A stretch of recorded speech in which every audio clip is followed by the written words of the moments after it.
Na realidade, justiça tem várias definições, e nesse vídeo veremos alguns dos conceitos clássicos a respeito de justiça. O primeiro conceito é o de justiça como retribuição. Quando há um crime polêmico, uma morte de um inocente, uma chacina, um homicídio de uma criança, é comum que o clamor público se manifeste com o sentimento de que o criminoso seja punido de forma semelhante ao crime cometido, ou seja, morto, torturado, etc. Esse é um sentimento que habita o homem desde a antiguidade. É aquilo que nós chamamos de justiça como vingança. É a famosa lei do olho por olho, dente por dente. Essa justiça como vingança é formalmente chamada de justiça como retribuição e já esteve presente nos ordenamentos jurídicos na antiguidade, como no famoso Código de Hammurabi. Portanto, nesse conceito de justiça, o mal que alguém faz a outro deve retornar a este através de um castigo imposto na proporção daquele mal. Por exemplo, se um construtor construiu uma casa e ela desmoronasse e matasse o filho do proprietário desta casa, então o filho do construtor, se tivesse uma casa, também deveria ser morto da mesma forma. Perceba que é um conceito bastante antigo de justiça, baseado na vingança, e de alguma maneira ele foi sendo amenizado conforme o direito foi evoluindo. O segundo conceito de justiça é a justiça como igualdade. No passado, era comum existir sociedades baseadas em diferenças sociais, ou seja, sociedades divididas em castas, como as castas no hinduísmo, castas durante o período da Roma Antiga, onde havia os patrícios, os plebeus, etc.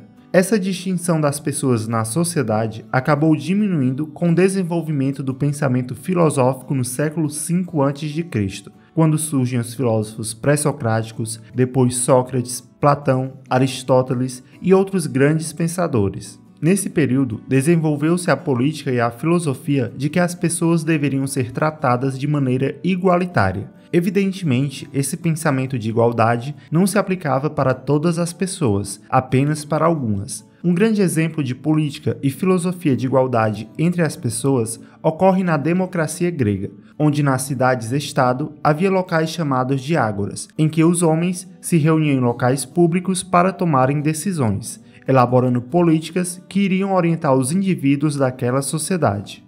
O filme 300 é um bom exemplo para demonstrar como a igualdade orientava a democracia. O filme retrata Esparta e outras cidades-estado gregas lutando contra o Império Persa, liderado por Xerxes, mas na verdade as cidades-estado gregas estavam reunidas não de maneira despótica, mas porque os seus cidadãos, através de uma assembleia, decidiram que iriam se reunir para se defenderem dos persas. Portanto, em cada cidade-estado havia uma assembleia e todos os cidadãos, de maneira democrática, haviam decidido como iriam agir. Essa é a justiça como igualdade. É considerar, de alguma forma, que várias pessoas têm valor igual na sua vida e em suas decisões. O terceiro conceito é o de justiça como liberdade. Liberdade é um conceito bem recente. Se olharmos para toda a história da humanidade, veremos que, de alguma maneira, a liberdade cedida às pessoas sempre foi muito pouca ou inexistente. Podemos perceber que a questão da liberdade é algo recente quando vemos que a abolição da escravatura no Brasil ocorreu apenas no final do século XIX. E ainda hoje, nós temos notícias de trabalho escravo ou degradante no Brasil e no mundo.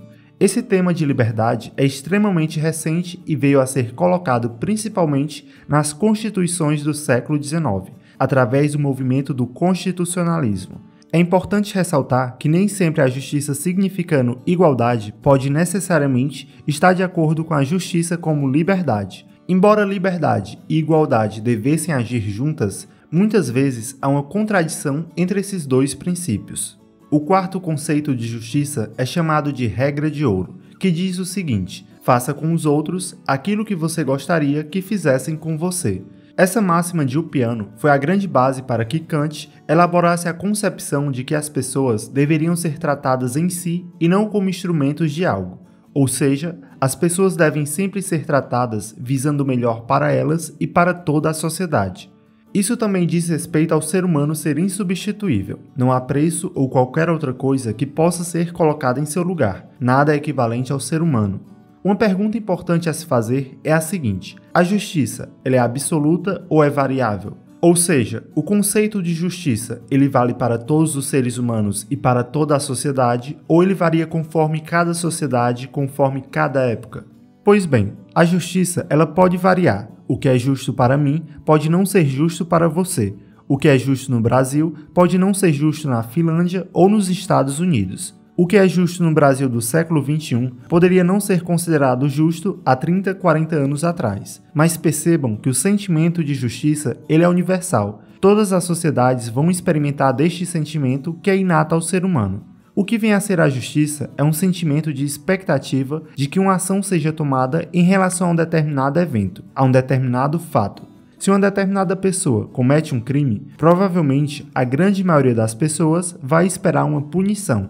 E essa punição que as pessoas estão esperando vai variar dependendo do crime. Por exemplo, se for um crime contra a vida, os indivíduos de uma sociedade vão esperar uma punição muito maior do que sobre outros tipos de crimes.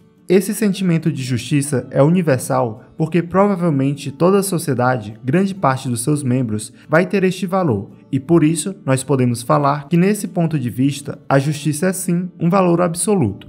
Por outro lado, a gente pode ter justiça como um valor variável, de acordo com o tempo e espaço, ou seja, a justiça pode variar historicamente, socialmente e culturalmente. Quanto mais heterogênea é a sociedade, isto é, quanto mais diferenciada é uma sociedade, maior será a diversidade dos conceitos de justiça. Pegando o Brasil de hoje como exemplo, vemos que existem pessoas que pensam ser justa a adoção do aborto, outras pessoas se posicionam contra.